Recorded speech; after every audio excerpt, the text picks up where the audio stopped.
صدر بزم عروج ادب پاکستان اور سینئر رکن شورا ہمدرد محترم نعیم اکرم قریشی صاحب، سینئر رکن شورا ہمدرد طارق شاہین صاحب، اور اساتذہ کرام اور نونہال اسمبلی کے نونہالوں، آپ سب کا انتہائی مشکور ہوں کہ آپ اپنی مصروفیت کے باوجود یہاں پہ ٹائم نکال کے آئے۔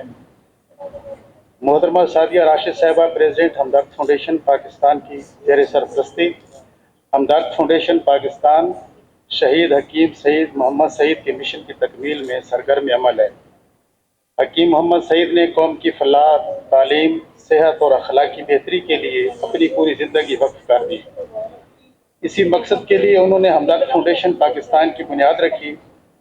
ہمدرد فاؤنڈیشن ہر سال ماہ رمضان میں 5000 سے زائد رمضان راشن بیگز، سردیوں میں 2500 کے قریب کمبل، 2200 سے زائد افراد کو ایجوکیشنل اینڈ انڈیویجول ایڈ اور 38 انسٹیٹیوٹس کو انسٹیٹیوشنل ایڈ دے رہا ہے۔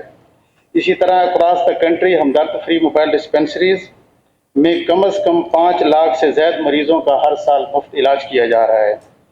حکیم صاحب کا یہ خواب تھا کہ پاکستان کا ہر بچہ تعلیم یافتہ، باکردار اور اپنے ملک کے لیے فائدہ مند ہو، اور اسی خواب کو زندہ رکھنے کے لیے ہمدرد فاؤنڈیشن پاکستان نے حکیم سعید میموریل اسکالرشپ ایوارڈ کا آغاز کیا، جس میں 190 بچوں کو ہر سال ایوارڈ سے نوازا جاتا ہے، جس میں میٹرک کے 125 اور انٹرمیڈیٹ کے 65 اسٹوڈنٹس شامل ہوتے ہیں۔